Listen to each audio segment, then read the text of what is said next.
Yeah. So when you read Bhagwad Gita, you've not missed out on anything. Whatever you will find in the Vedas, you will find all of that here. And now, whatever you will not find elsewhere, you will find that also here. That means it is such a special book.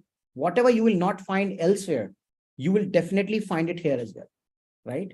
So that means this book has everything which is available in all other scriptures, and it has extra which is not found anywhere else. So this is a very special position of Bhagavad Gita. Hence, if anybody reads Bhagavad Gita, you are not missing out on anything ever. You are right in there, and you have understood everything which is available in the world. And then we have various chapters. We have Bhagavad Gita is divided into three parts. First 6 chapters are Karma Yoga, then 7 to 12 chapters are Bhakti Yoga, and 13 to 18 chapters are Jnana Yoga. Even when Krishna talks about Karma Yoga and Krishna talks about Jnana Yoga, Karma Yoga from 1st to 6th chapter, and then Jnana Yoga from 13 to 18 chapter, even when Krishna talks about Jnana Yoga and Karma Yoga, you should understand this very clearly. Ultimately, he's talking about these, and they have to culminate into bhakti. This is how Krishna speaks. Krishna says it will culminate into bhakti ultimately. So that means Karma Yoga and Jnana Yoga both have to culminate into bhakti. Alone Karma Yoga, alone Jnana Yoga has no significance, because it will only keep you in this material world in some form or the other. Maybe not now, maybe later on you will come back. Even if you go to Brahma Jyoti, you will still come back, because you have not done Bhakti Yoga. Bhakti Yoga is the only one which can take us out of this material world, which is known as Dukhalayam Ashashvatam. Dukhalayam means it's a miserable place, and Ashashvatam means it's a temporary place, right? So this is the only only Bhakti Yoga is the one which can take you out of this Dukhalayam Ashashvatam, which can protect you from the repeated birth and death. Punarapi Jananam, Punarapi Maranam, Punarapi Janani Jatare Shayanam. So Bhakti Yoga is the only one which can do that. And in this Bhakti Yoga, we are today in the middle of the Bhakti Yoga, because 1st to 6 chapters is Karma Yoga, as I told you. 7 to 12 is Bhakti Yoga, and 13 to 18 is Jnana Yoga. Now, 7 to 12 is Bhakti Yoga, and today we are doing which chapter? We are doing chapter number 9. And chapter number 9 is very, very special, because we are just in the middle of a Bhakti Yoga. That means we are peaking out there. We are peaking towards Bhakti Yoga. And you did chapter number 7. So 3rd chapter is Karma Yoga, and then 5th chapter Karma Yoga is further explained. In the same way, 7th chapter Bhakti Yoga starts, and today in today's 7 to 12 is Bhakti Yoga. In today's chapter, we can clearly see this is the most confidential knowledge. Same Bhakti Yoga is further explained more in detail. So what I'll do is I'll just open up, I'll just share my screen and show you just a quick summary of all the chapters. And there we all go. Can you all see it here? Yeah. Chapter 1 started with observing the armies on the battlefield of Kurukshetra. This first chapter is divided into 2 parts. Number 1, observing the armies. You're seeing the armies. Now somebody might ask, hey, why should seeing the armies be so special? Why should we read about it? There is no gyan. There's no knowledge. It's just seeing the armies. So Rup Goswami says, Nirbandha Krishna Sambandhe. Anything which makes you remember Krishna actually liberates you. Anything which makes you remember Krishna liberates you. As soon as we remember Duryodhan, we also remember Krishna. As soon as we remember Bhishma Pitame, we also remember Krishna. As soon as we remember Arjun, we immediately remember Krishna, right? So when all these great warriors' names are being spoken, you are actually remembering Krishna. So observing the armies on the battlefield. And then the second part of the first chapter says, Arjuna is lamenting. So lamentation of Arjuna. Arjuna Vishad Yog. So first chapter is also equally important. While Krishna has not started sharing the knowledge, but still, it is very, very important that we read this. You're observing the army, you are understanding what's happening, you're understanding the reasoning that Arjuna is giving, because Krishna is ultimately going to answer on the basis of those reasonings. So Arjuna gives 5 reasons for why he should not fight. And 4 reasons he gives in chapter 1, and the 5th reason he gives in chapter 2, beginning of the chapter 2. So 4 reasons that Arjuna gives why he will not fight is, number 1, he says, these are my relatives. I cannot kill my relatives. Some of them still love me. While Bhishma Pitame or Bhishma is on the other side, still he loves me. While Dronacharya is on the other side of the fence, he still loves me. He's my guru and he wants me to become the best archer in the world. He still loves me. Kripacharya still loves me. Vikarna, who is one of the Kauravas, out of the 100 brothers, one was Vikarna. Vikarna was the only one out of the 100 Kauravas who stood in the battlefield, who stood in that assembly of Kauravas and said, what you are doing with Draupadi is wrong. You cannot disrobe Draupadi like that. Right? And today we are hearing of news of what's happening in Manipur. Some women have been disrobed and they've been made to walk naked on the road. This is what Kauravas also wanted to do. Kauravas, they were demons. They wanted to do the same thing. They wanted to disrobe Draupadi completely, but ultimately Krishna came to protect her, right? When she shouted out the names of the Lord Govinda, she said, "Oh Govinda, please protect me." And Krishna immediately came to protect us. So Krishna 100% protects, provided we all know who Krishna is, provided we know who is our real protector. Unfortunately, we don't know, and hence we are in a state where we are, right? And the world is going to the way what's happening to the world today. Whatever you do, whatever situation, whatever government tries to do is not working out. None of the governments, not this government, not previous government. Why? Because they're trying to do things in a very material fashion. They're not taking the shelter of spiritual knowledge. We are not taking the shelter of spiritual knowledge. It's very difficult to protect a woman if every man in this world is having lust in their heart. How many cops can you deploy? How many armies can you deploy? You cannot do that. There's no stopping to it. We have to ensure that the lust within the heart of the men needs to be destroyed. We have to remove lust from the society, and that lust needs to convert into love. And that's where the real solution lies. But nobody is working on these solutions. We are working on, so you get a itching on your skin, so you're scratching the skin. What we are not understanding is eczema is under the skin. Eczema is not on the top of the skin. Eczema is under the skin. So we have to remove the problems that we have inside us. 6 enemies inside us. Suppose if everybody in the world gets rid of lust, anger, greed, envy, pride, attachment, if we all get rid of this, how will the society be? Is it not going to be one of the best societies in the world, in entire universe? Will we be not living in the best of the times on this planet? Answer is yes. But are we solving the real problem? The real problem lies in removing the lust, greed, anger, envy, pride, attachment. These are the problems that we need to solve. That's what Bhagwad Gita solves. And that's why we are doing this session. And hence we say anybody who's reading Bhagwad Gita or anybody who's teaching Bhagwad Gita is doing the most important benefit to all human society by reading Bhagwad Gita. You're not only removing these wrongdoings inside us. Every wrongdoing is inside us. Inside us, we try to fight all the enemies outside us. Enemies are actually inside us.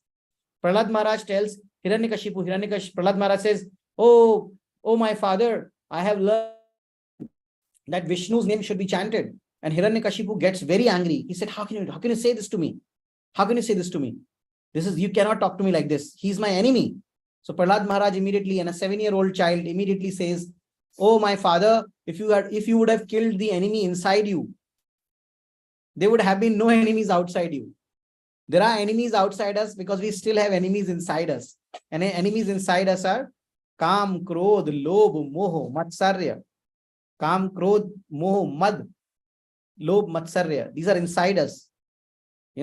Lust, anger, envy, greed, pride, attachment. These are all inside us. We have to come out of this.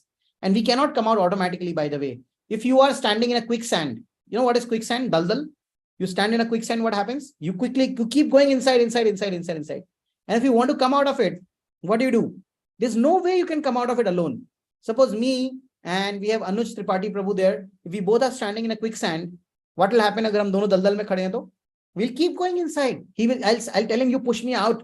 So he'll try to push me out, but in pushing me out, what will happen? He will go faster inside.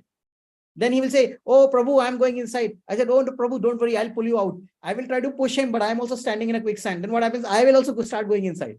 There's no way we both can come out because we both are in quicksand. Who can take us out? When somebody is standing outside, will throw a rope for us and pull us out. Only then can we come out. There's no other way. There's no other way. That means, and who is this person who's standing outside? He's the Guru, the Acharya. Acharya is standing outside because he does not have lust, greed, anger, envy, pride, attachment. There's nothing inside. These bad things are not inside him. He's completely cleaned up. He's spiritually elevated. So this is what our society needs today. This is what our society needs. We need to spread as much as possible the message of Bhagavad Gita as it is propounded by Krishna, as he's telling Arjuna. In the mood of Arjuna, we should take this knowledge and we should take this to the world. We should take this to everybody, and everybody must, must take up this knowledge. This is the only way to bring peace in the world. This is the best women's safety app. Bhagavad Gita is the best women's safety app for the world. If somebody wants to say, hey, which is the women's safety app? How can we create an app which can save women in this world, or in Manipur, or anywhere, on Jodhpur, or in Chhattisgarh? What can save women in this, in our country, or across the globe, in Africa? Johannesburg is the rape capital of the world. What can save Johannesburg? Who can save women there? Bhagavad Gita. This is the best app available. Teach this to the world, and world will come to peace. And especially the way Prabhupada has explained this to us. All the Shastras are very, very complicated. It's very difficult to understand the Shastras and the scriptures. Very complicated. Even the Acharyas who have written the commentaries, it is very difficult to understand the commentaries of these Acharyas. But fortunately for us, we had an amazing soul, an amazing devotee, an amazing Acharya like Srila Prabhupada, who wrote Bhagavad Gita in the way we can understand it. He's giving examples of merry-go-round. He's saying, you are saying punarapi jaranam, punarapi maranam, punarapi janani jatare shayanam. You are doing Brahman. You are sometimes going to Swargaloka, sometimes going to Maharloka, Janaloka, Tapaloka. And then you are coming down again. You are going to Patal, Atal, Vital, Sutal, Talatal, Patal. You're going to hell sometimes. What are you doing essentially? You're only going round and round. And Prabhupada gives an example of merry-go-round. He said, you've seen that big jhula in which we go up, and when we come down and we have flies in our stomach, in our belly, we feel flies are in our belly and we feel very happy, etc. So it's just going up and down, up and down, up and down. Prabhupada gave so many contemporary examples. He talks about aeroplanes. He talks about doctor with a knife and a murderer with a knife. He's saying there's a murderer with a knife. There's a doctor with a knife. Both are having knife, but both are using it very, very differently. One is trying to kill other person. Other is trying to save life. Right? So Prabhupada has given on contemporary examples by the way we can understand. And he's written these books for next 10,000 years. This is one book that we should use to understand Bhagavad Gita properly in the right mood of Arjuna. And this is the book which should be taken to the world. This is the app. This is the real food security bill. This is the real welfare activity. This is the real socialist activity. This is the real secular activity. It's not talking about any particular religion. Krishna says, Aham bija padaprata. I am the seed-giving father to everybody. He's seed-giving father to Hindus. He's seed-giving father to Muslims. He's seed-giving father to Christians. Krishna is seed-giving father to everybody. So isn't that the mother of all religions? The religion of religions? And there is so much of similarity. And if you do a comparative study of various religions, you will find that, everybody's talking about the same thing. But Bhagavad Gita is talking about things which are way beyond. While it is also talking what is written in Islam, what is written in Christianity, Bible, whatever is written in other scriptures of the world, Buddhist, etc. But it is talking much more beyond that. So that means Bhagavad Gita encompasses everything. So I think we have one of the best books here. And today we are reading one of the best chapters of Bhagavad Gita. And the name of this chapter is Most Confidential Knowledge. Who wants to know about the biggest secret of your life, right? Biggest secret of your existence. Today is the time, guys, right? Today we are reading the Most Confidential Knowledge. That's chapter number 9. So I'm just sharing the screen again. Let's go to the glossary again. In second chapter, Krishna speaks about Bhagavad Gita, Karma Yoga, transcendental knowledge. Four reasons that Arjuna gave were, these are my relatives. Second, we will not get happiness if we will not get happiness. And third, if we kill these guys, if we kill Duryodhana and all, we will not get happiness. Third is we will take the shelter of sin. If we kill them, these are Mahanubhav. If we kill them, we will get sin. This is what Arjuna is thinking. And then the fourth reason is, what if we kill them? If we kill them, their wives are all young, they will get polluted. And the progeny, the children which will be born through such wives, because these wives will become polluted because they're all young and they will not have any husband. Then what will happen? The progeny which will come, that progeny will stop all the ritualistic ceremonies which are done for forefathers. So the forefathers sitting in Pitraloka, they will fall down. So Krishna, I'm not thinking about you, me, this, that, here and there, all these acharyas, all these brothers of mine. I'm thinking of Pitralokas, Pitras who are sitting in the Pitraloka. I'm worried about them. What if they fell down? So Krishna, see, my logic is so profound. So profound. My logic is so profound. I'm seeing that, it'll be a terrible mistake if we kill and if we do this war. It is better for me to retire. And the fifth reason that Arjuna gives is, Krishna, I'm super confused. I don't know what is right for me. I don't know what is wrong for me. So I don't want to fight this battle till I have my mind clarified. Till I have complete clarity in life. I don't want to fight this battle. This is how Arjuna speaks. And after that, Krishna starts analyzing and Krishna starts giving him answers to all of these questions. Hence, chapter 1 is very, very important. You should understand the lamentation of Arjuna in order to understand why Krishna answers and how Krishna cuts down each of that point in chapter 2. He cuts down the point of that these are my relatives by telling Arjuna that, Arjuna, you are a soul. You have taken birth many times.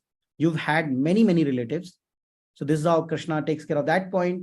Krishna talks about happiness by talking about that if, oh Arjuna, if you kill all these guys and win this battle, you will become the king. So you will get happiness because you will become king. You will get the entire world for yourself.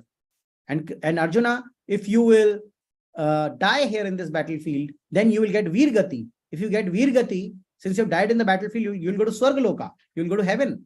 Since you will go to heaven, and heaven is not a spiritual world. Heaven is part of this material world, but not on this earth. It's a next loka.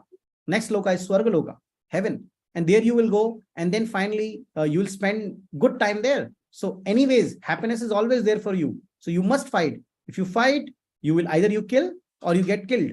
If you kill and you win, you become the king of this kingdom. If you get killed, you will get Virgati. If you get Virgati, you will go to heaven. So this is how Krishna is countering all those points, right? And one by one, Krishna counters every point of Arjuna, and then Krishna talks, and then Arjuna says in 3rd chapter, oh Krishna, you are giving both kinds of instructions. You told me if I kill, I will win this kingdom. If I die, I'll get Virgati. But in the next shloka itself, you said Labha Labhau Jaya Jayu. Whether it is good or bad, whether it is loss or profit, whether it is win or loss, just fight for the sake of fighting. So Krishna, I'm confused. Then Krishna speaks about Karma Yoga. And then Krishna goes on to tell him about the transcendental knowledge. Krishna talks about that how I am transcendental. Krishna says I am transcendental. Janma karma cha me divyam. My karma, what I do is also transcendental, is also divya. And my birth is also divya. Don't think I'm ordinary person. If anybody who thinks I'm ordinary person is a fool. But those who understand that I've taken birth and my birth is transcendental and my whatever activities I do are also transcendental, they will not take birth again on this planet ever. They will not take birth in the material world. And then Krishna talks about again Karma Yoga, more detailed explanation. And then he talks about Dhyana Yoga, which is a yoga ladder. How Dhyana Yoga works, how Patanjali Yoga works, and all of that. Ashtanga Yoga works. He talks about Ashtanga Yoga here. And then from chapter 7, Krishna starts suddenly a very different topic, which is a transcendental topic, which is completely different, where Krishna is talking about Bhakti Yoga. Now suddenly from Karma Yoga means you do karma and everything will be good for you, but you have to understand that Karma Yoga, there is one problem with Karma Yoga. The problem with Karma Yoga is, how is Karma Yoga different from Bhakti Yoga? Karma Yoga has one problem, that you're attached to the process. Your attachment to process is there. In Bhakti Yoga, even the attachment to process is not there. So initially, when devotees start chanting and doing things, they are attached to the process. But eventually, slowly, their attachment to process also goes away. So initially, we are all doing Karma Yoga.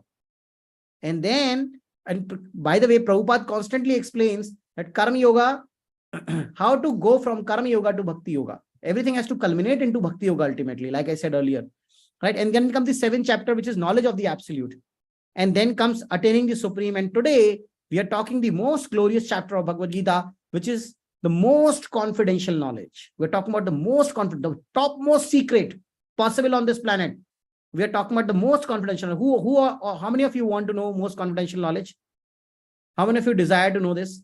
Can you all either raise your hand or show me something that you all can either switch on your cameras and show me your hand, or just raise your hand or do something.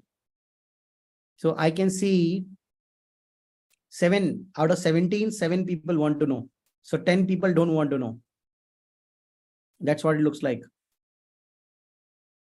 Only, okay, some of you have raised your hands, otherwise 8 participants, now 8 have raised, and Anush Tripathi raised it physically.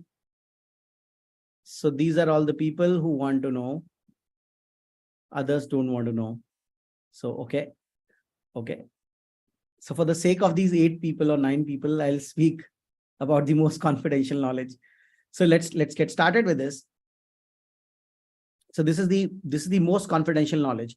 So when we speak about the most confidential knowledge, we should also be looking at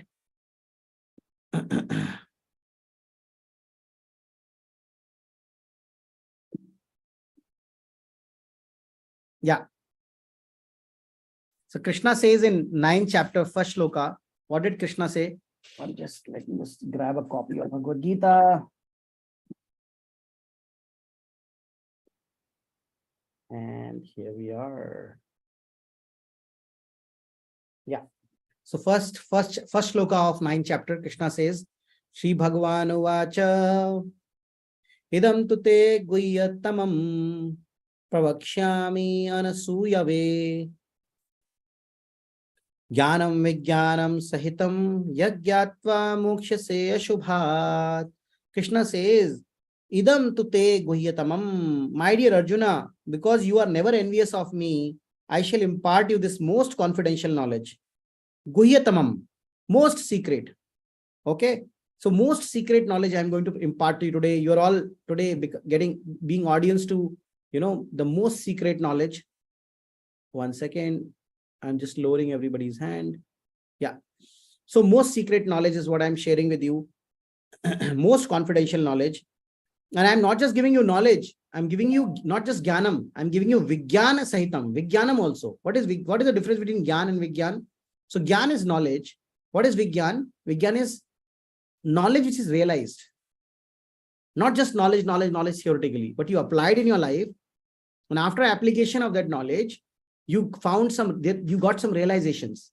And after you got some realizations, you understood it better. Let me give you an example. If I tell you all, everybody should wake up at 4 a.m. in the morning. You will say, okay, great. So tomorrow, you will go and tell this to everybody without applying it on yourself. You don't apply it to yourself. And all you do is you go ahead and tell this to the world that, hey, everybody should wake up at 4. And everybody starts waking up at 4. So when everybody starts waking up at 4, then what happens? Next day, they all come and curse you.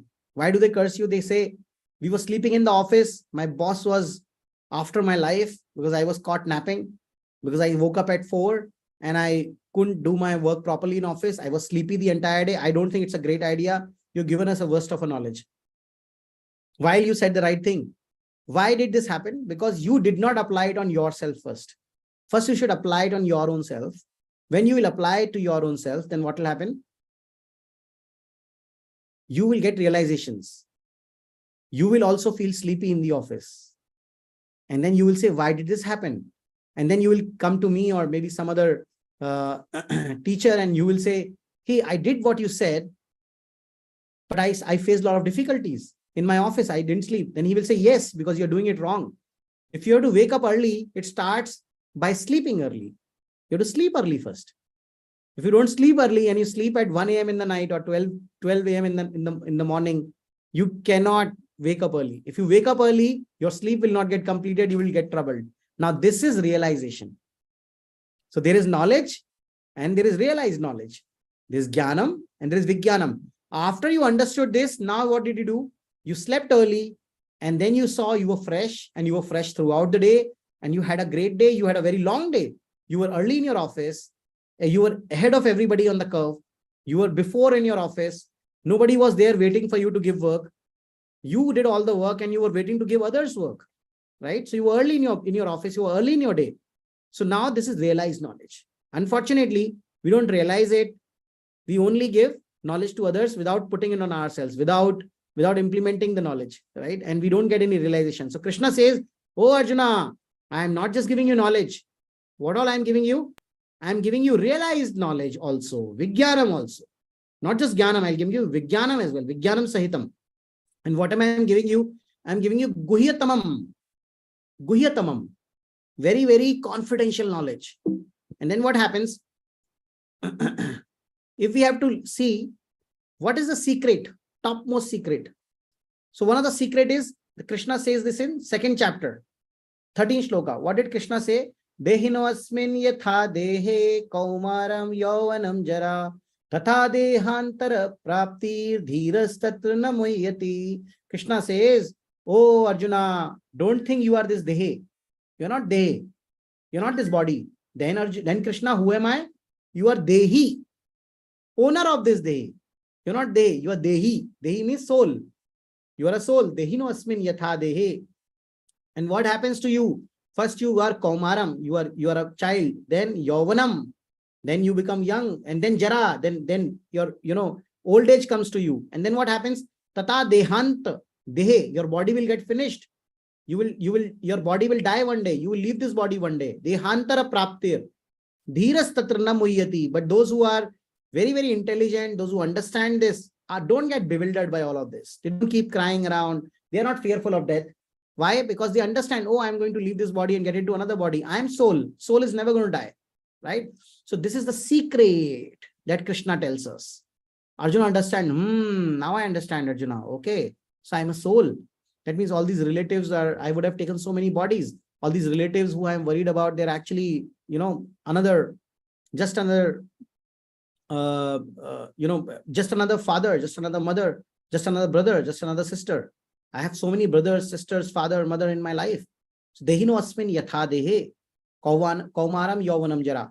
So this is a secret that Krishna tells us. Then Krishna tells you more. So like there is good, then there is better, and there is best. So similarly, secret, then comes more secret. More secret than the previous one. What is the more secret? 6th chapter, 47 shloka. Let me open this for you. 6th chapter, 46 shloka. And what Krishna is saying in that? Just one second. Yeah. Krishna says in 6th chapter, 47 shloka, this is another secret now. More secret than the previous one.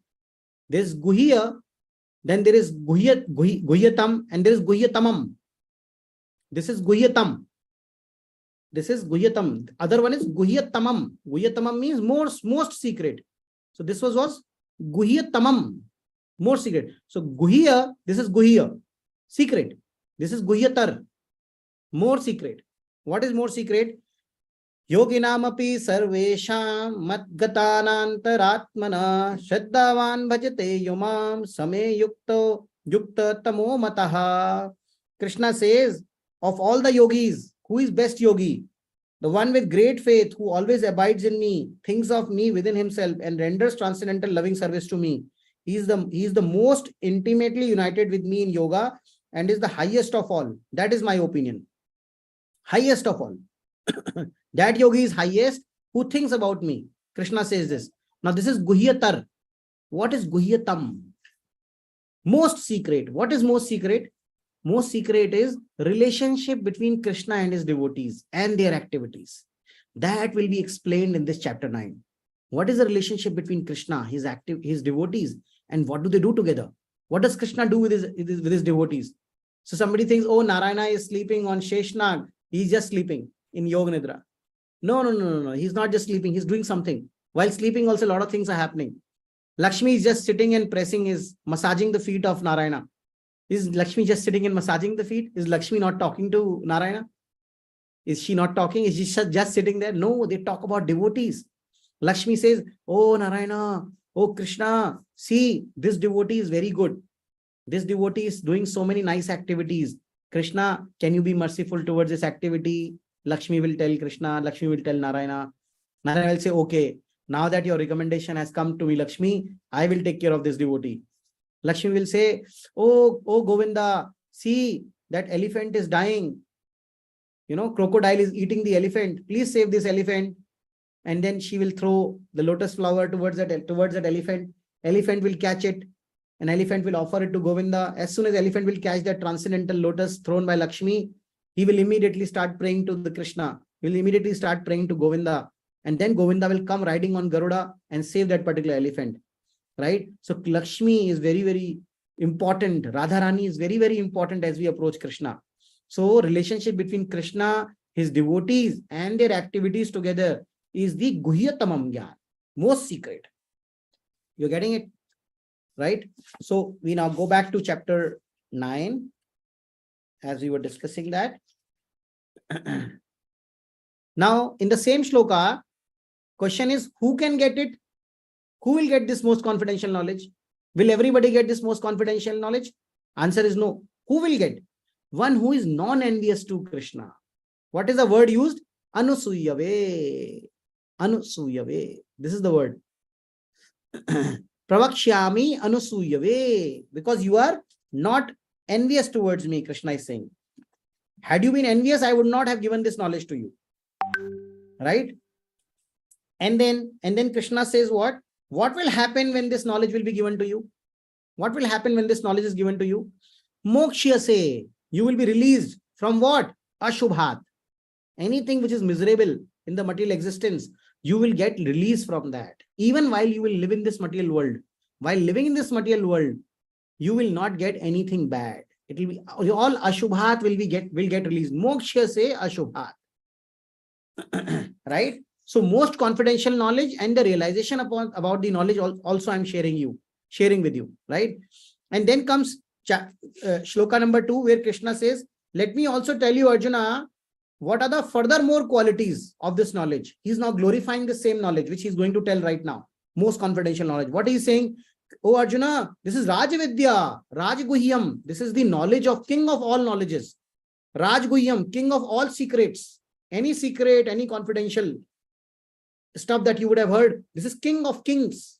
That is the level of this secret. Pavitram midam uttamam. It is pavitram. It is pure knowledge. And idam uttamam. This is also uttam, most best knowledge which has been given to you. Pravakshagamam dhamyam susukham kartum avyayam. It is avyayam. Avyayam matlab it will not be spent. Suppose you got some money. And money can be spent, you can still go back to zero. But once you get this knowledge today, once you read this most confidential knowledge chapter today, this knowledge will never go. It will always remain with you. This birth, next birth, even when you go to Vaikuntha planets, when you go to Goloka planet, this knowledge will always remain with you. It is avyayam. And what does this knowledge do? Susukham. It will give you such a happiness, beautiful, transcendental happiness you will get. You will get transcendental joy, right? Joy is what we all are looking for. You will get susukham, you will get joy once you will get this knowledge, right? And this knowledge is perfection of religion. It is also the perfection of religion. Dharmyam, it is the perfection of all religion, right? And this has been pratakshavagamam. Somebody will say, oh, you are talking about something which is not real. You are just playing with our mind. You're telling us something. Imagine you are in a lush green place. There is rain around you, but there's no rain is not happening. You're just hypnotizing me, Krishna. Krishna is saying, no, I'm not hypnotizing you. Prataksha. Seeing is believing. Apply this in your life. You will see this happen to you. Don't just think I'm telling you something just like that. Apply this and see it for yourself. You have to apply and you will see whatever Krishna is telling here. You will get the perfection of religion. You will get the joy, susukham. You will get the transcendental joy. You will see the joy will ever last. Joy will not finish. It is not that joy will get finished. You will see this is really king of all knowledge. This is better than any chemistry, physics, geography, better than any other knowledge that you would have got. You will also see, oh, this is the topmost secret. You will see the purity in it. You will see how this is one of the best. Uttamam, best of the best, right? So that's what Krishna is saying. He's further glorifying the knowledge that he's going to give, right? This most confidential knowledge. Then the question comes, Krishna, Arjuna is thinking, if this is such a best knowledge, then why everyone does not take it? Today, how many people are on this call? There are 18 people on this call. If there are 18 people on this call, the question is, if it is such a great knowledge, if it is so best knowledge, why everybody is not taking it? What is wrong with everybody? Why everybody doesn't want this knowledge?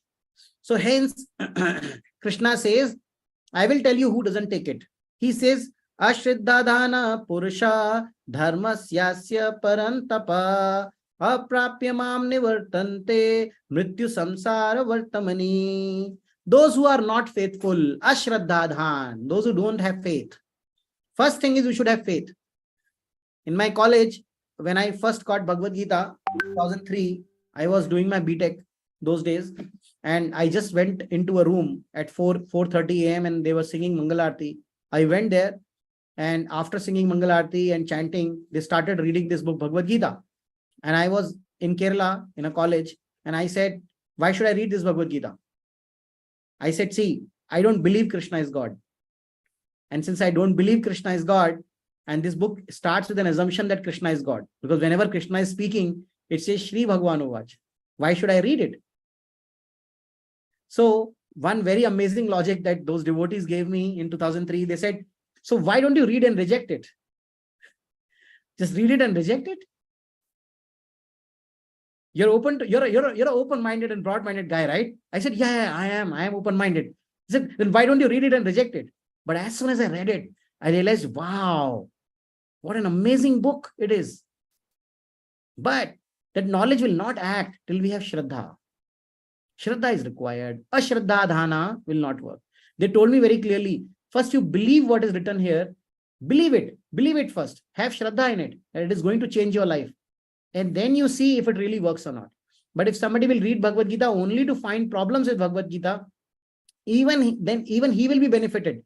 But he will not be as benefited as the person who has Shraddha, who has faith. Right? So Krishna says, Ashraddha dhanaha purusha dharmasyasya parantapa. Right? So anybody who is faithless towards the process of religion, he cannot get this knowledge.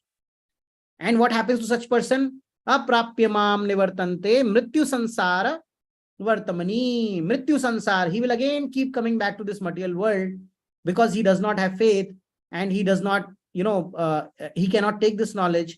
Hence what happens? He keeps coming back to this material world. Punarapi jananam, punarapi maranam, punarapi janani jathare shayanam keeps happening to him. Again taking birth, again dying.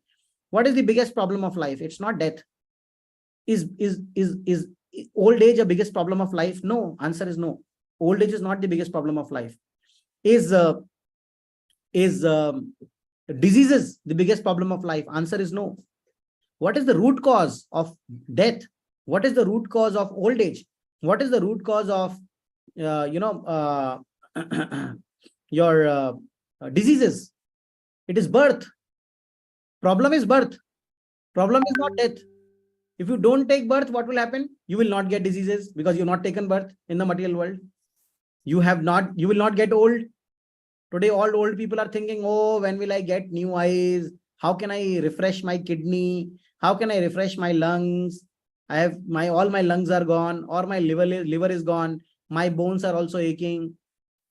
If you take birth again you have to go through this. So what can save you? What will save you? You have to stop birth.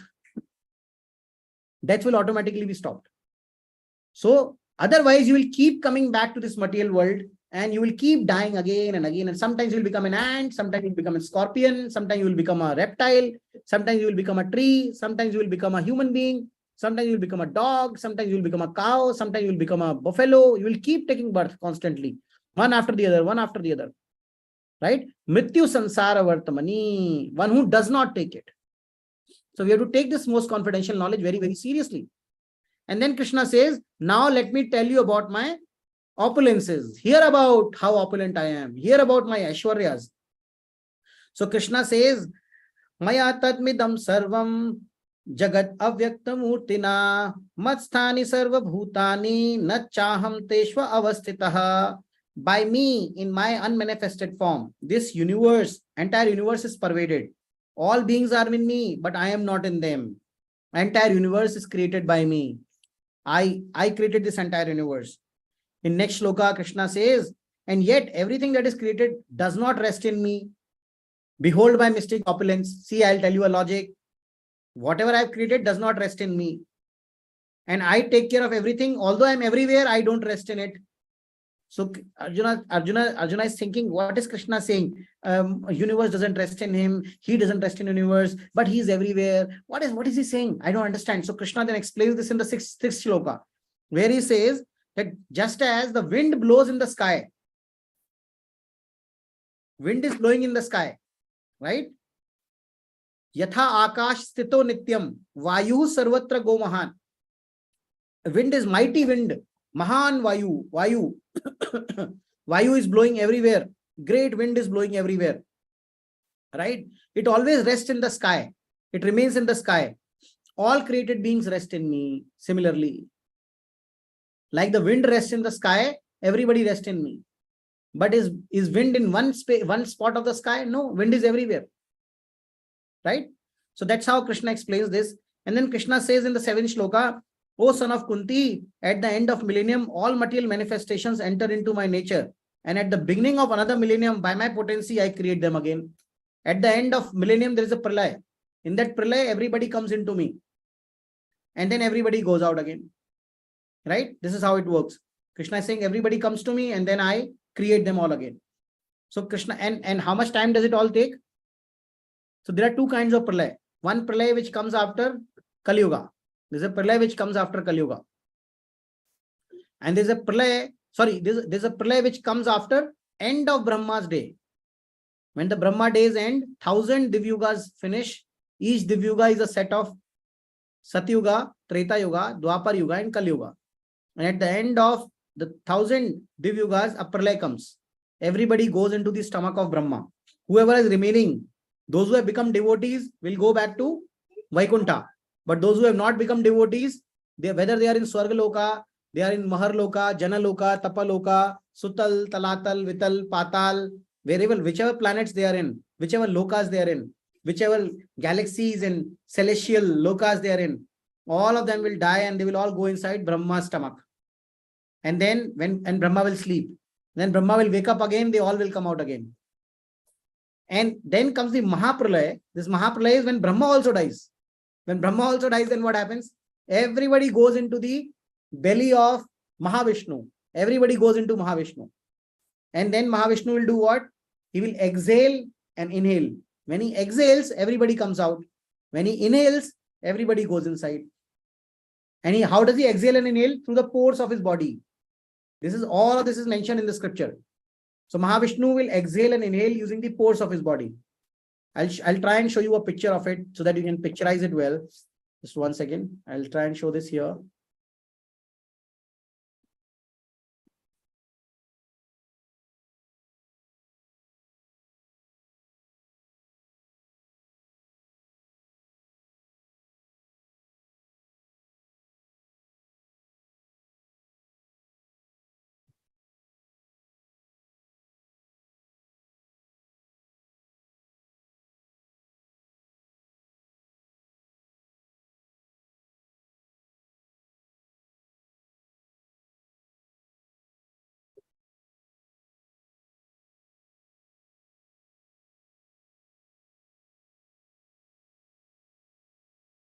There you go. Can you see this picture of Mahavishnu? He's lying there in the causal ocean and he's exhaling right now. So many universes have come out. When he will inhale, what will happen? All of these universes will go inside him. What is the period between exhale and inhale of Mahavishnu? What is the period? Exhale and inhale. 311 trillion years. This is how he exhales and inhales. And Mahavishnu is the expansion of Krishna himself. So what happens is, he exhales, every universe gets created and all living beings get manifested in this material world. When he inhales, everybody goes into his belly. And what is the time difference between exhale and inhale? Time difference between exhale and inhale is 311 trillion Earth years. 311 trillion Earth years is what it takes. And what do we do in all this time? We take birth multiple times. And what else we do? What else do we do other than this? We take birth multiple times, and we also get into a situation, all politics, all power politics, my seat, my designation, this, that, whole lot of things that we do in our life. We keep doing all of this, right? We do wrong things to other people. We try to find joy in material world in how much time? Mahavishnu exhaling and inhaling. It is that small time for him, right? So we move forward.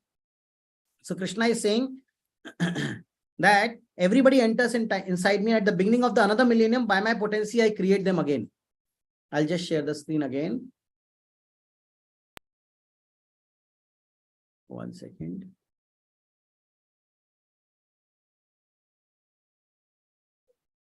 And then in 8th shloka, Krishna says, the whole cosmic order is under me. Everything is under me, under my will, right? It is automatically manifested again and again. Every time this material universe will keep getting created under my will, and it will get annihilated also. Constantly coming and going, coming and going. That's what will keep happening. So we love our homes. We love our cars. We love our bikes. We love our, nice lawn. We love our nice villas and bungalows. What is this before the entire universe? Entire universe itself goes away. What are you worried about? People sometimes say, oh, there should be road in my name. What road? It was Aurangzeb Road earlier. Now it is Abdul Kalam Road after 300 years. They changed the name of the road. They will again change that. They'll keep changing the names of the road. They'll keep changing the names of the stations. So even the name of the road is not permanent. It will keep changing, right? Everything will keep changing. Material world is like that. So somebody says, oh, can I become a managing director of my company? Even if you become managing director, the managing director today, he will retire someday. He will also retire someday. It's all temporary. You are running after temporary things in life, right? And then Krishna says in 9th shloka, oh Dhananjaya, Krishna, Arjuna, their different names are taken, right? Krishna sometimes is called Madhusudana. Sometimes Krishna is called Rishikesha. Today Krishna is saying in the shloka, oh Dhananjaya, all this work cannot bind me. I am ever detached from these material activities, seated as though neutral. In 9th shloka, he's saying, Udasina. I am Udasin. I am neutral. I am not asakta. I am anasakta. Right? This is what Krishna is saying. I am Udasin. And then Krishna says, oh Arjuna, if you don't want to remember all of this, just remember one thing. What is that I should remember, Krishna?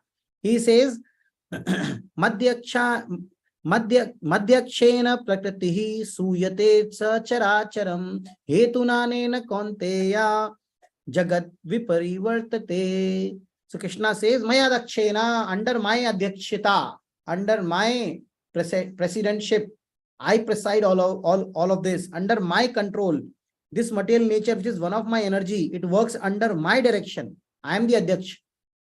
It works under my direction, O son of Kunti. What does it do? Producing all moving and non-moving. Chara, achara. Char means moving. Achar matlab non-moving. Right? So chara, achara. Producing all moving and non-moving beings.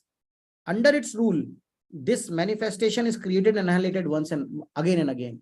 So under my maya, under my energy, this madhyakshena, and under me, maya dakshena. Under me, this entire material universe has been created.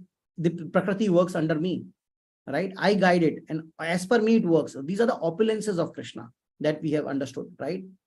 And then Arjuna thinks, Krishna, then why don't people come to you? Why people don't come to you?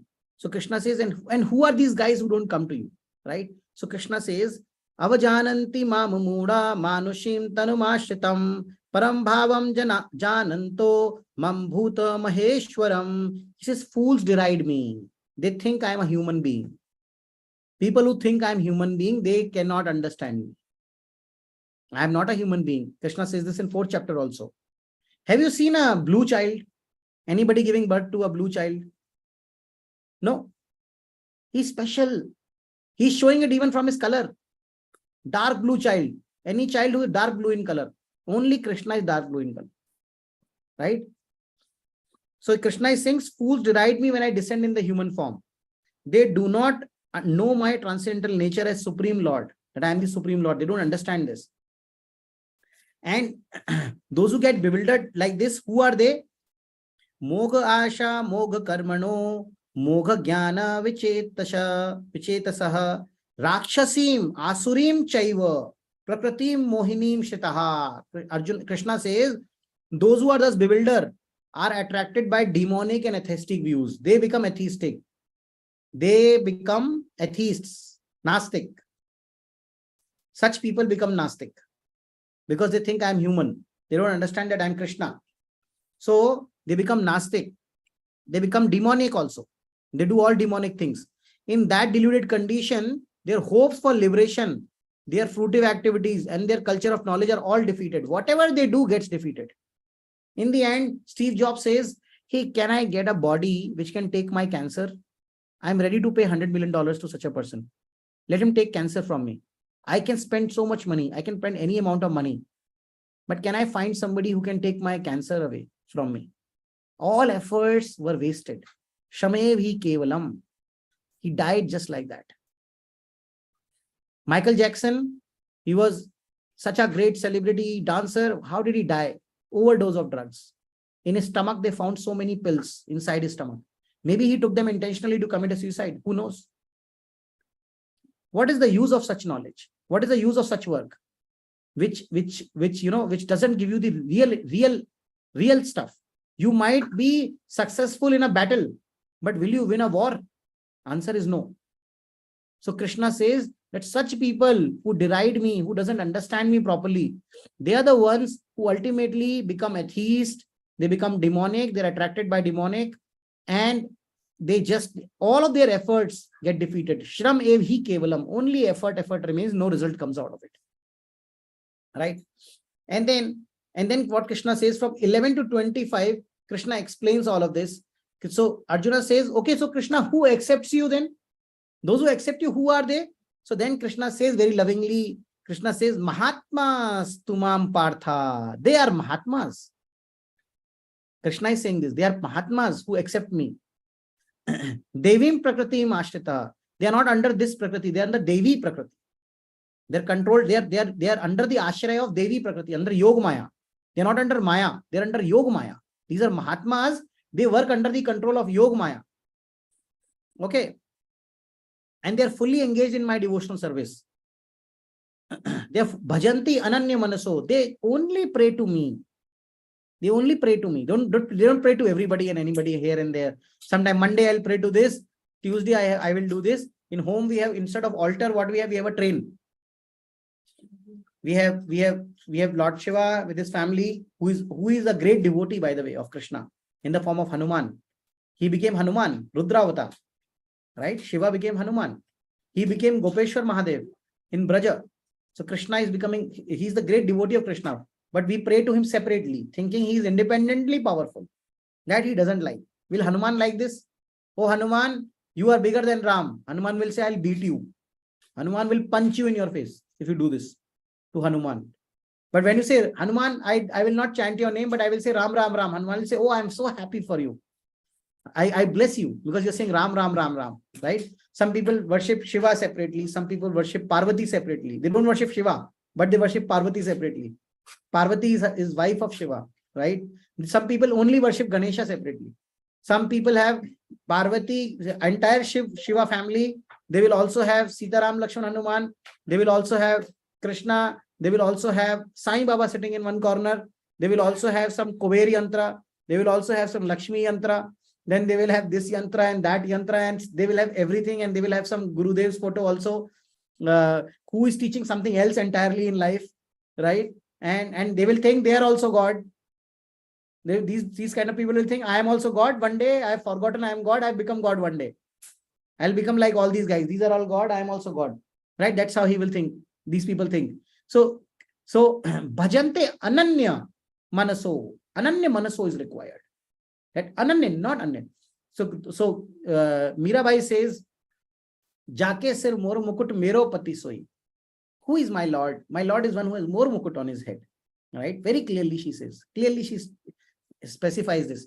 Gyatva bhutadim avyayam. One who knows that I am the Supreme Personality of Godhead. I am original and I am avyayam. I am inexhaustible. They are my real devotees, right? Okay, Krishna, now that you told me who accept you, what do these people do? How can we identify these people? So Krishna says, Satatam kirtayanto mam yatantascha dradvrataha namasyantascha mam bhaktya nitya yukta upasate. What do these people do? They are always chanting my glories. Kirtayanto, my kirti. They're always chanting my glories. They're always glorifying me. Kirtan has come from the word kirti. Whose kirti? Krishna's kirti, God's kirti. Kirtan means we are glorifying the God. When we are saying Hare Krishna, Hare Krishna, Hare Krishna, Krishna Krishna, Hare Hare, Hare Ram, Ram Ram, Hare, chanting like this, what are we doing? We're glorifying the Lord, right? We are glorifying the Lord. This is known as Kirtayanto. They're kirti, they're glorifying me. Endeavoring with great determination. They have great determination. Dhradavrata. They have great determination.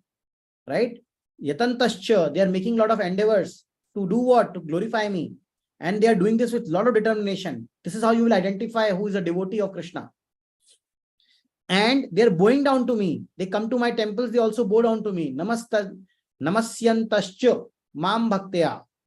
Right? And these great souls perpetually worship me with devotion. Nitya yukta upasate. With devotion, they worship me. Right? These are the people. This is how you can identify them. And then Krishna says that there are people who don't worship me. And why they don't worship me? They are worshipping different. They're worshiping me in different ways. Who are these people, Arjuna? These people are, they say, he says, and what do they do? Jnana yagyena chapyante yajanto mamupasita ekatvena pataktvena bahuda vishvato mukham. They engage, others who engage in sacrifice by cultivation of knowledge, worship the Supreme Lord as the one without a second, as diverse in many and in the universal form. They worship him in different ways. He worshipped himself as one with the Supreme. They say, I am like Supreme. That's how they think. Worship himself as one with the Supreme. Right? And he who concocts some Supreme Lord and worships that. Prathaktvena, different forms they concoct. Right? And third one is one who thinks that Vishwarupa, the material form of the Lord, the Vishwarupa, is actually the Supreme Personality of Godhead, which is incorrect.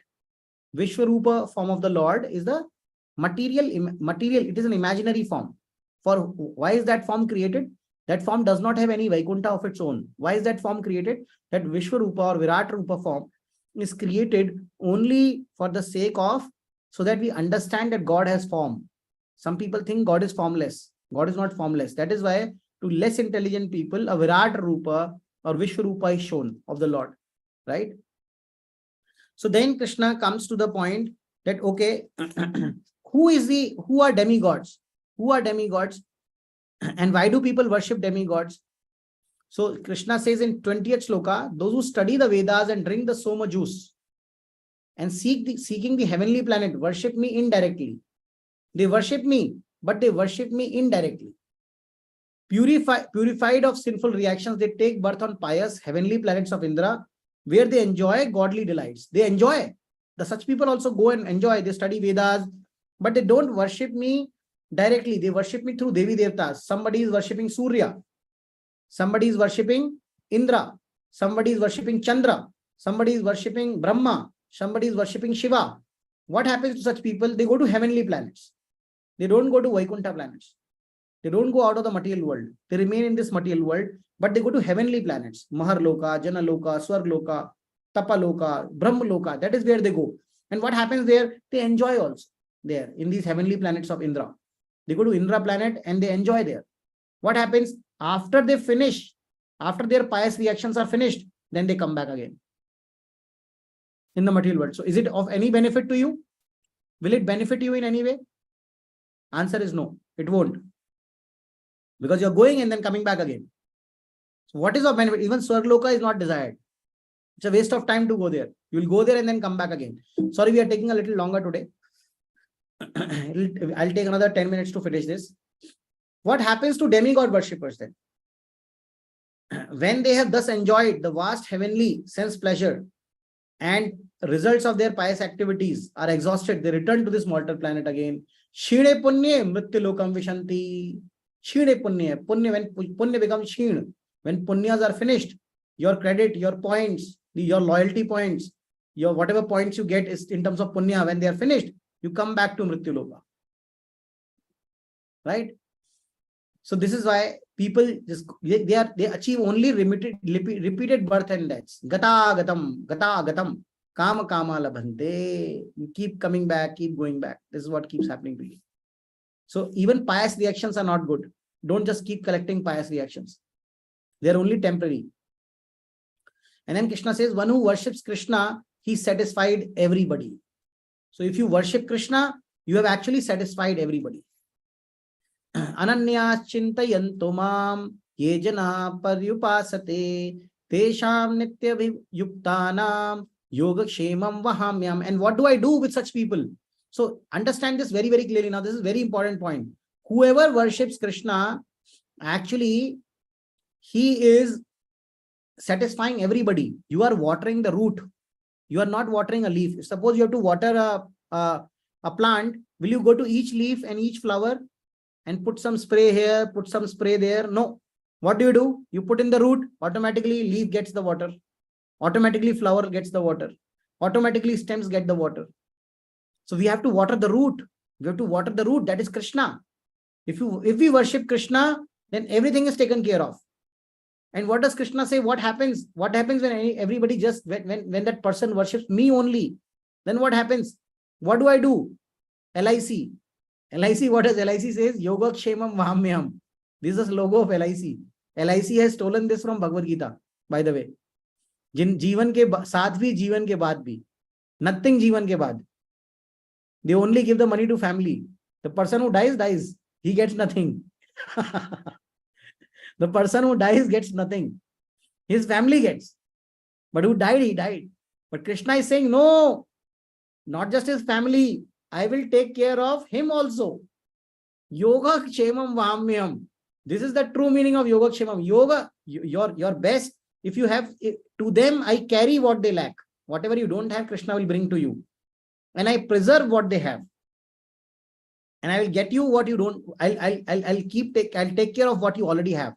Don't worry. What you already have, I will take care of it. I'll keep it with you. And what you don't have, I will give you that also.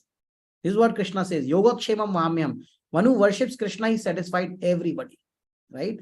This is important to understand. So some primary points that we should understand very, very quickly. What is the position of demigods? Demigods are positions. Indra is a position, not name of a person. Who is Indra right now?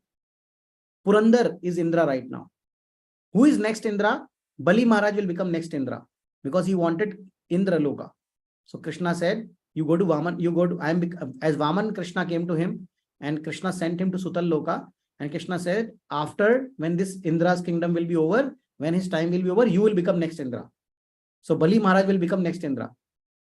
Right? Rudra is a position again. On this Rudra position, who is sitting right now? Shiv is sitting. Brahma is a position. Brahma is not the name of a person. Who is sitting right now? One of the living entity is sitting there who Krishna has appointed. Who is that living entity? He is very, very qualified, not like us. Very qualified living entity.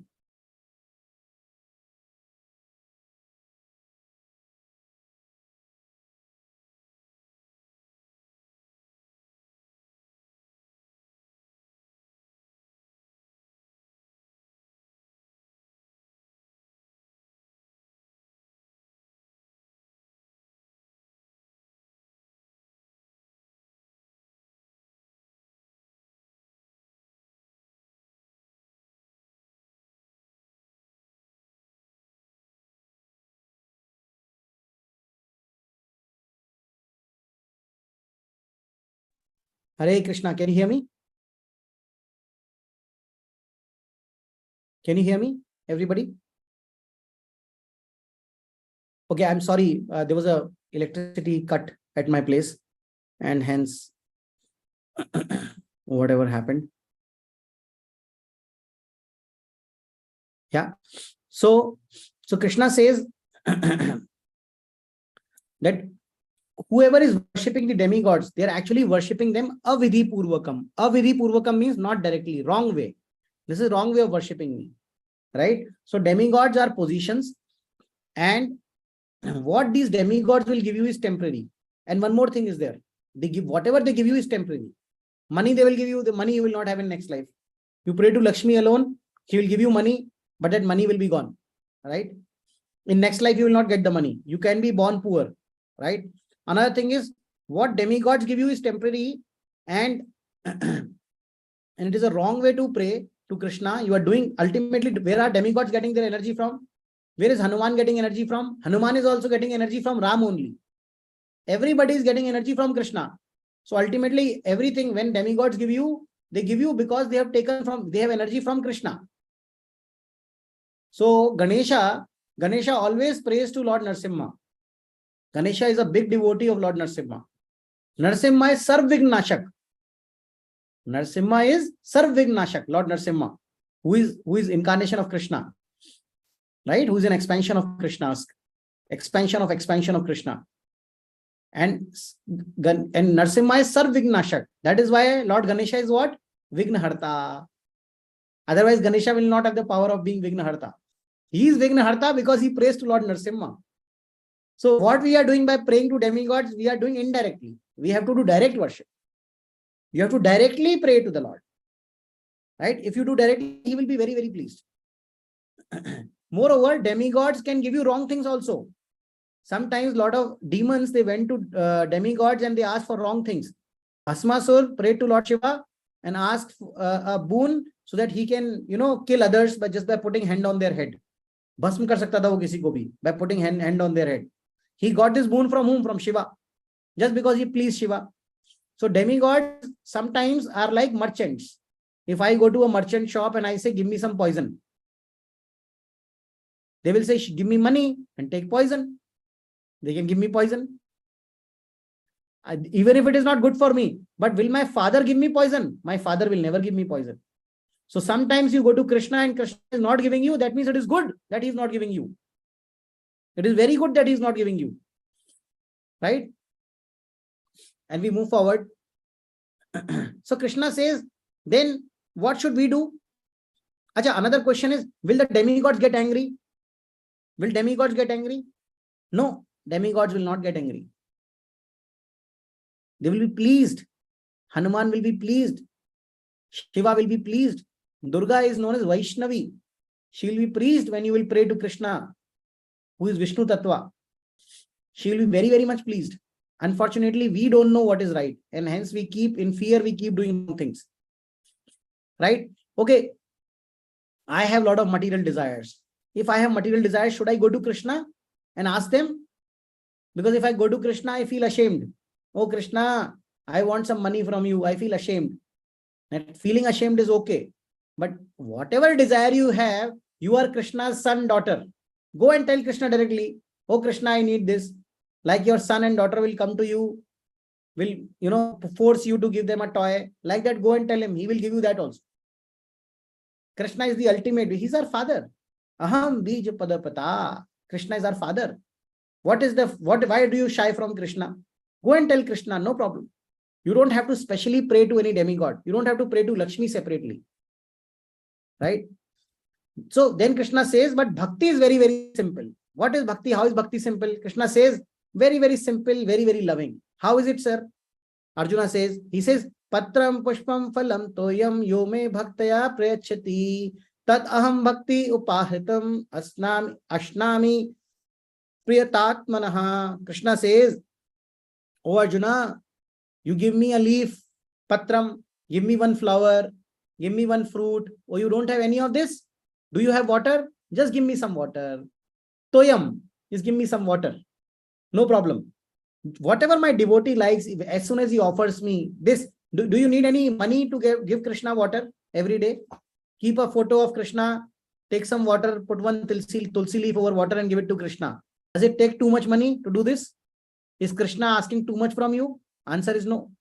Patram pushpam phalam toyam yome bhakta prayachati. And as my devotee gives with love, everything, I am very, very much pleased. This is what Krishna is saying, right? He is very, very much pleased. I will accept it, Krishna is saying.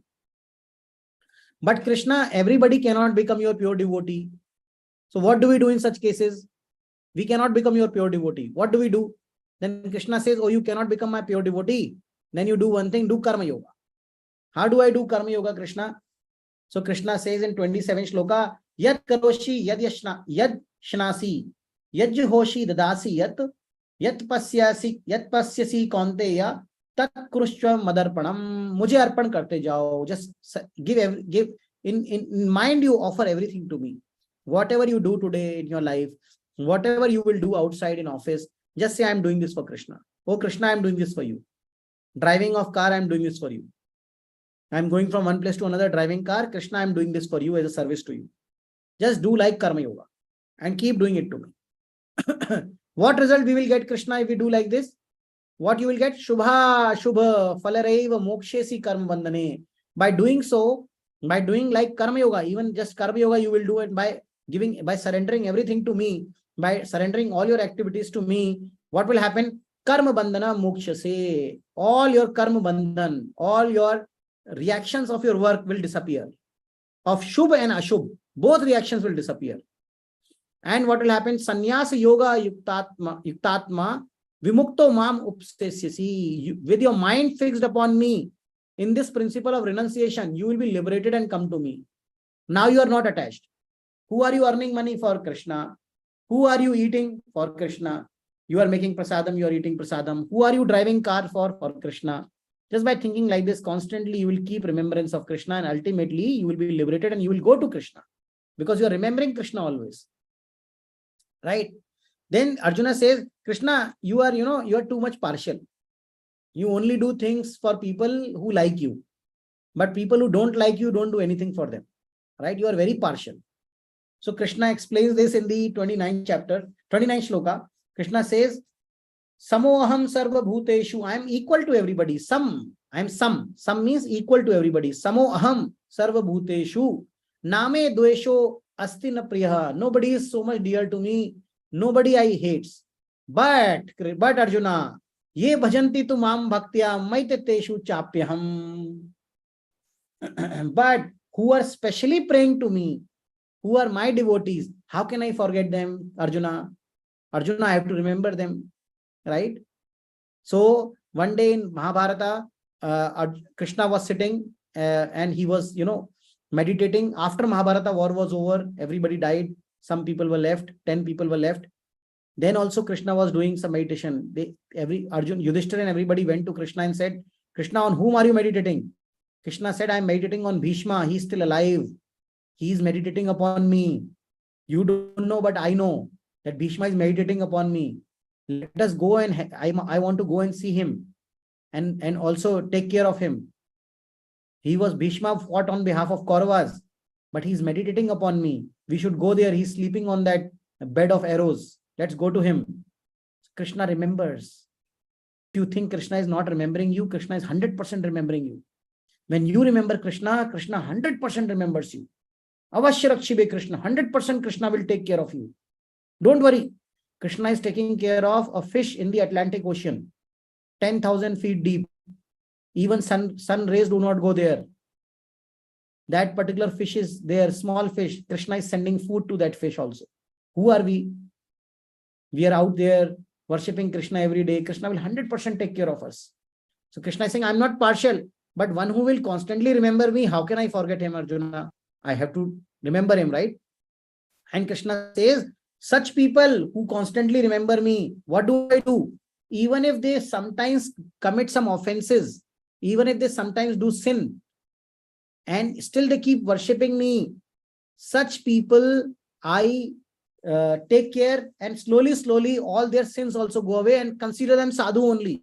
By mistake also, suppose somebody, by mistake, not intentionally, by mistake, by the vague of their their senses, they have not become a pure devotee, but by their vague, they are doing some sins. Krishna is saying, don't worry, if they are still worshipping me, they are doing ananya bhak, they are doing ananya bhakti, they are praying to me alone, consider them sadhu only. Even if they would have accidentally, they would have fallen down. Accidentally, some mistake they would have done. And consider him saint only. Why do consider them saint then? Why should I? Then Krishna says, Arjuna had doubt. Why, Krishna? They have done sin, no? Now they are your devotee, but they have done some sin, so they should be punished. Krishna says, Shipram bhavati dharmatma. Shashvachanti nigachati. Slowly, because they are still doing my bhajan, he quickly becomes righteous and attains lasting peace. Again, they will become nice, even if they have done small mistake. So Arjuna says, Krishna, and now Krishna also gets angry. Krishna says, Arjuna, you're not believing me? Kaunteya pratijanihi name bhakta pranashyati. Oh, Arjuna, you go and declare to everybody. You go and declare to everybody that my bhakt will never be finished. There will be nothing wrong with my bhakt ever. Name bhakta pranashyati. Arjuna says, Krishna, why are you telling me to declare? Why don't you go and declare? So Krishna said, people will not believe me directly. Because when Yashoda Maya used to catch me, I used to say, Maya Mori, maine hi makhan khayo. I have not eaten makhan. When you are coming to fight with, when you are fighting with Bhishma and Bhishma is trying to kill you, in order to save you, I will lift weapon. Although I have said I will not lift weapon in Mahabharata, but to save you, I will also lift weapon. And Arjuna, what else I'll do? You will think I've lifted weapon for you, but actually I have not lifted weapon for you. Then why did you lifted weapon? Why did you lift weapon? I lifted weapon because Bhishma also want me to lift weapon. And Bhishma is my devotee. Bhishma has taken a vow. Krishna took a vow that I will never lift a weapon in Mahabharata Yuddha. But Bhishma, who is my devotee, has also taken a vow. What is his vow? That I will ensure that Krishna picks up the weapon. I will try to send so many arrows to Arjuna that ultimately Krishna will have to pick up the weapon. So Krishna is saying, I can break my promise, but I have to keep my devotee's promise. See, Krishna is so wonderful. Krishna is so wonderful. Just to take care of you, Krishna can, become infamous sometimes. He can become infamous just to take care of you.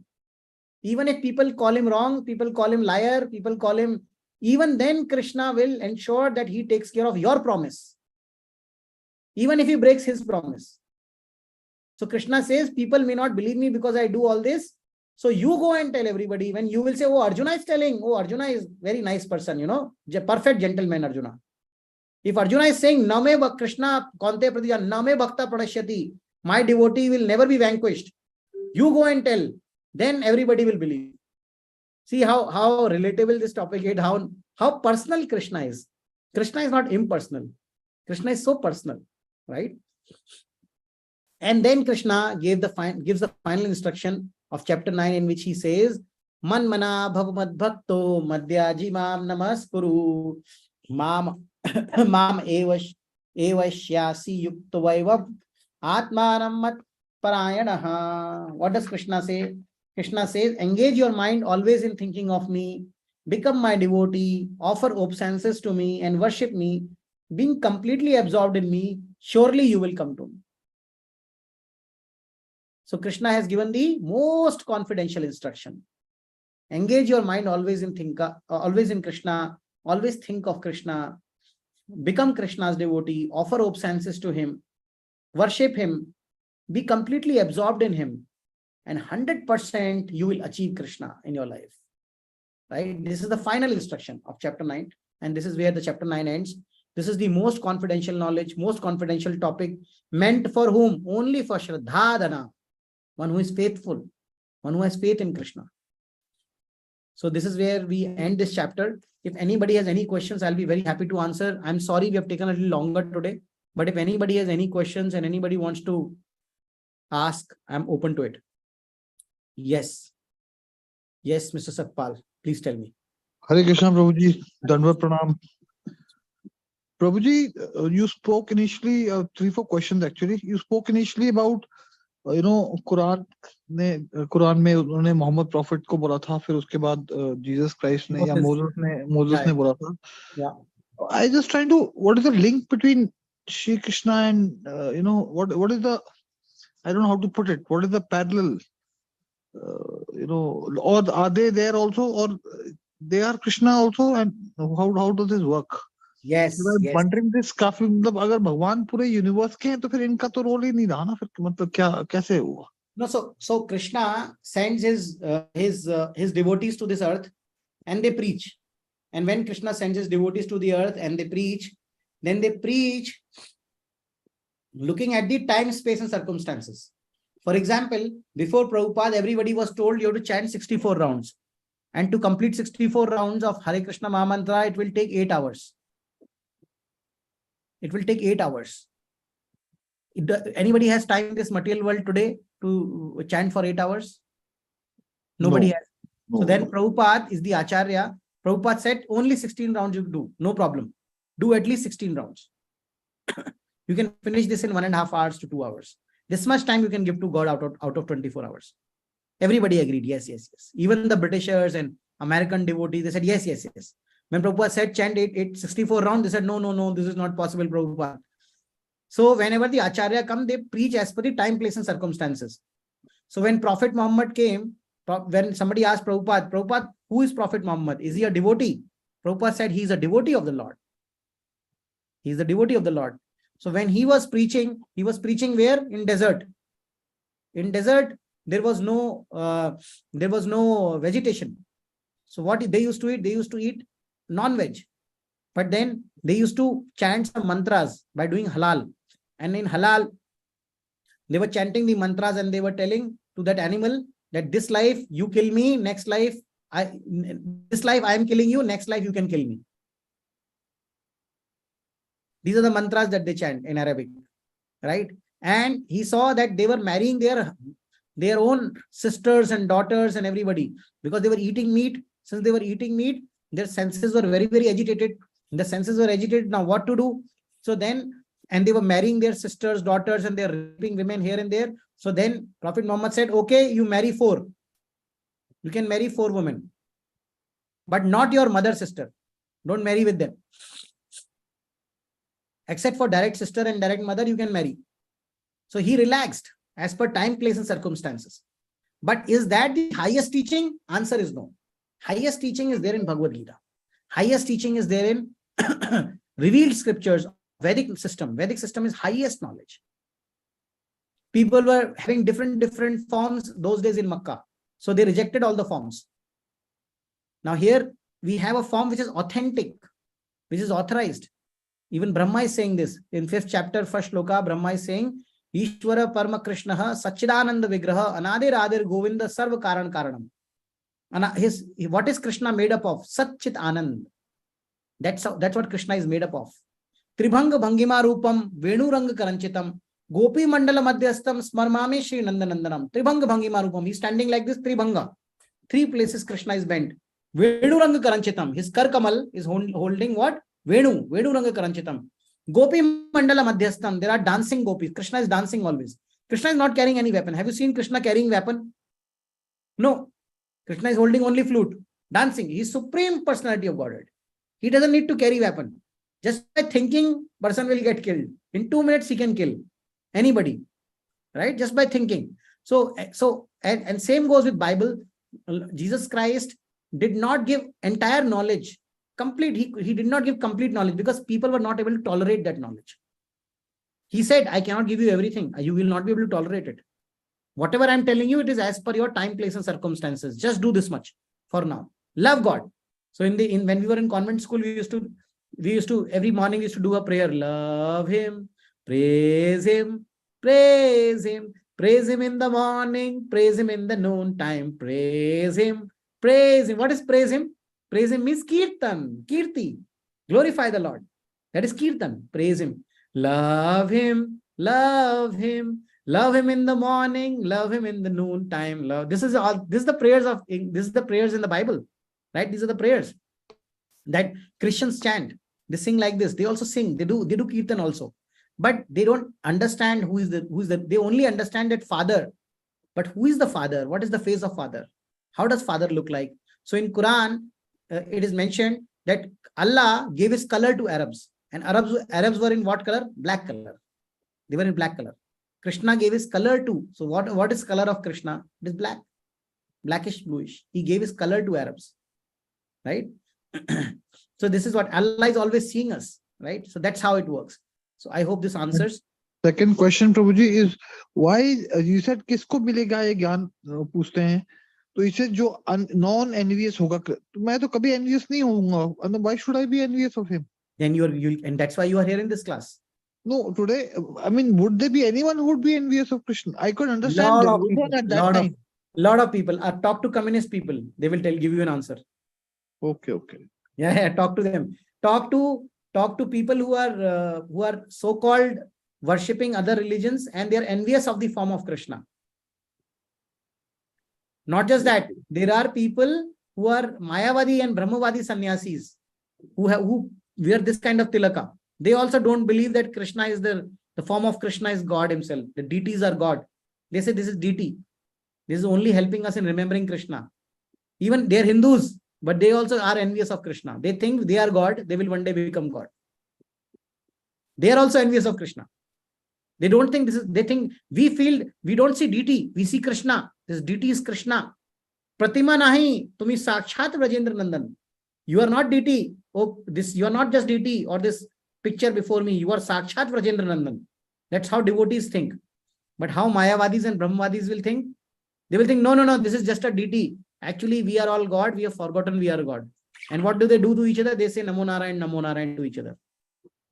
These are Mayavadis and Brahmavadis sannyasis. They are envious towards Krishna. Right? Hope that answers. Right, Prabhu? Thank you, Prabhuji. And Prabhuji, lastly, towards the personal thing. हमारे मंदिर में तो बहुत भगवान है और ये तो मतलब होम डिनेस्ट्री की डिपार्टमेंट है, so at this age I really don't want to upset. So I have taken it that Krishna is there with his associates. I have taken it that way. This is a good attitude. This is a good attitude. So so one, don't be fearful. Even if you remove them, you don't have to be fearful of them. Second, whenever you place them, place Vishnu forms first.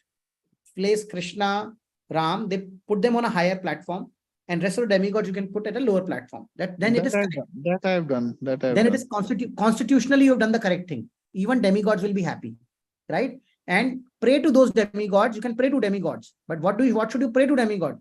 You should pray to Ganesha. You should pray to Shiva, like Narsi Mehta prayed to Shiva. Narsi Mehta said, "Give me the most dearmost thing that you have," and that dearmost thing was Krishna himself. So Narsi Mehta was given Krishna by Shiva. Through Shiva, Narsi Mehta got Krishna. And Narsi Mehta became such a great devotee of Krishna in Gujarat. Usar se sar kiyo.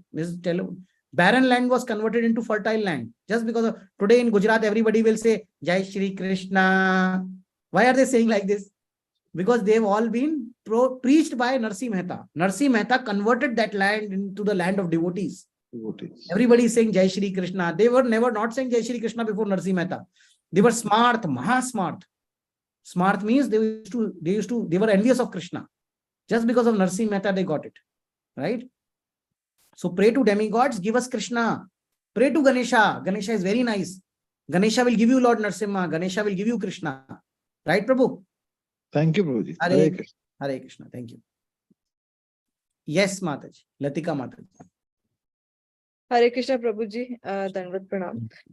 Prabhuji, you mentioned that our demigods, these are Rudra and Indra and Brahma, these are designations, right? These are positions. For my understanding, for us to understand in a layman language. Because, so, what is, Brahma I was aware of.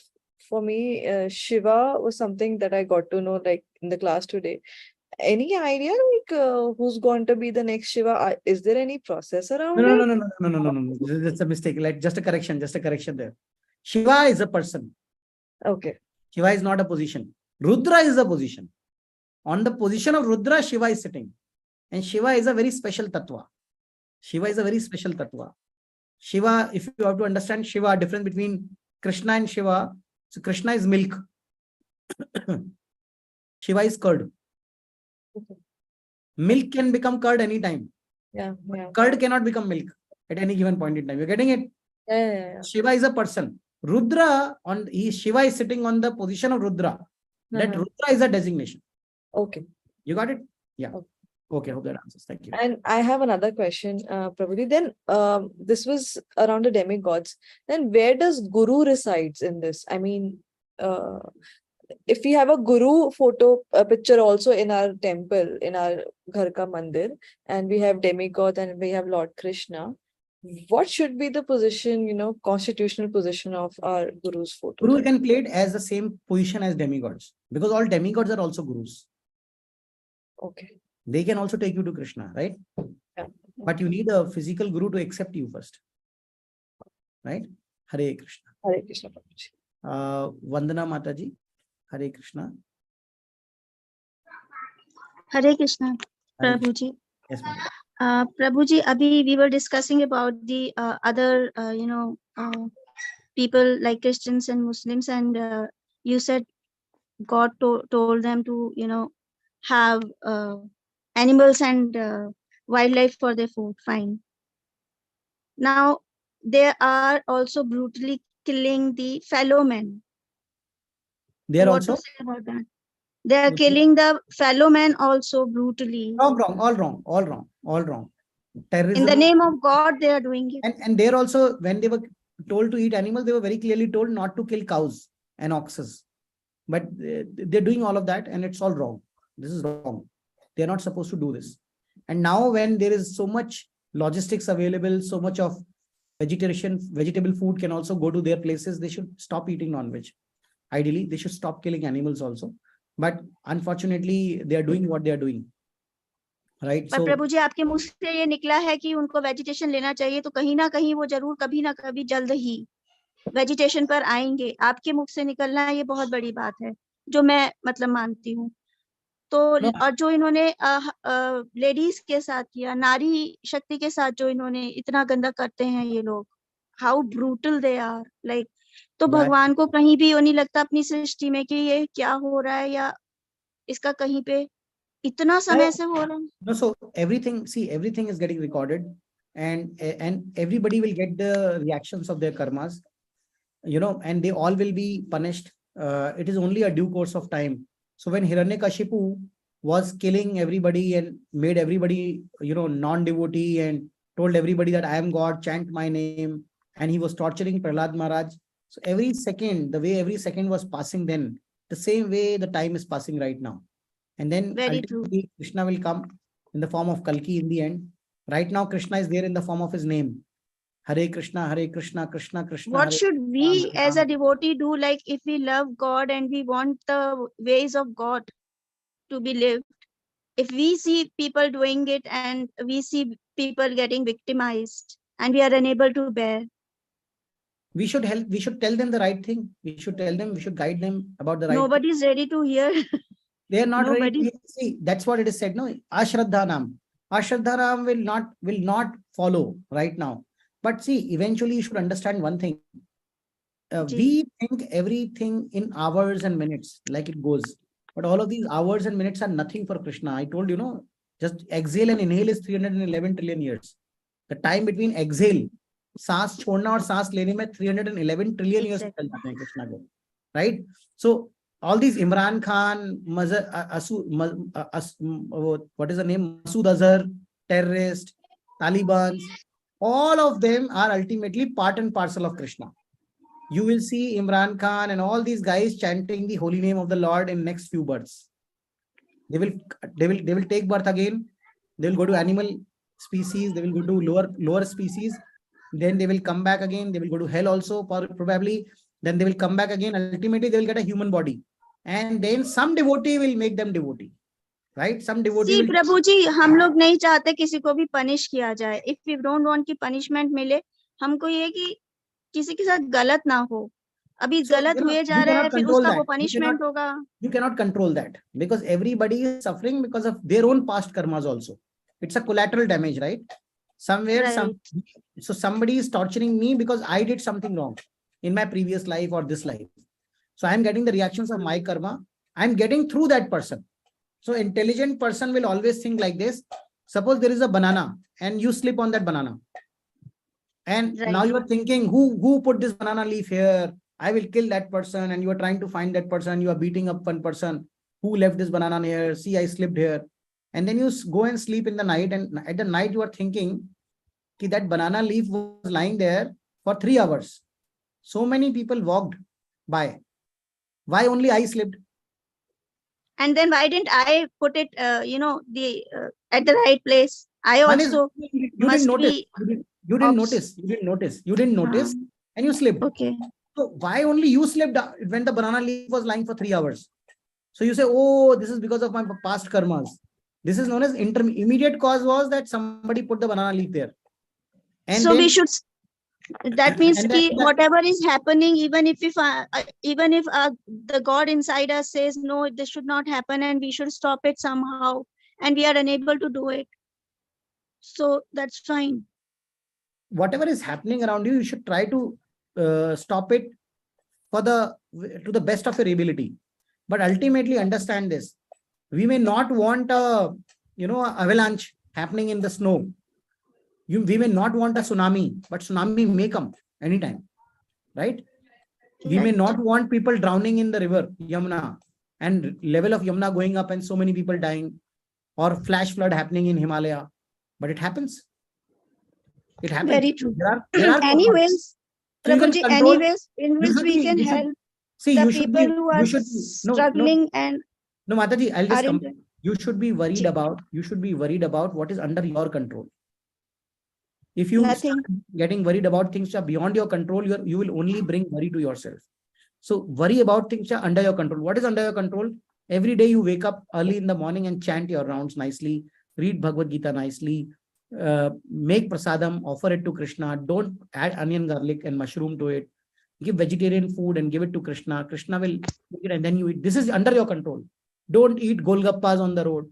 Don't go and eat Exactly. into the hotel Right. here and there. What you can control that first. And then rest all will follow. Right? Make sense? No, but seeing things like that happening before yourself, it is really, I mean, one If after you can one control day it, after the, if you can control it, control it. But if you cannot, no then ways, do, no ways. right? If you cannot control it, then what you can do? You cannot do it, no? That's what you need to understand. Thank you. Right, Mataji? Hare Krishna. Hare Krishna. Hare Krishna. So we end this class here. I hope there are no more questions. Tanuja Mataji, you were telling who was sitting in the position of Brahma, but lights went off. I don't know the name of the person who's sitting on the position of Brahma, but Brahma is a position and there's a living entity sitting on that position of Brahma right now. And there will be another Brahma after some time. Hare Krishna. So we end it here. Harinam Sankirtan ki jai, Srila Prabhupada ki jai. All glories to assembled devotees, Hare Krishna. All glories to assembled devotees, Hare Krishna. You all can unmute. Let us chant loudly Hare Krishna Mahamantra. Hare Krishna. Hare Krishna, Krishna Krishna, Hare Hare, Hare Ram, Ram Hare Ram, Ram, Hare Ram Ram. Hare Hare. Ram Hare Hare. Srila Prabhupada ki jai. जय हो। हरे कृष्णा प्रभु जी, बहुत बहुत धन्यवाद आपका। Hare Krishna.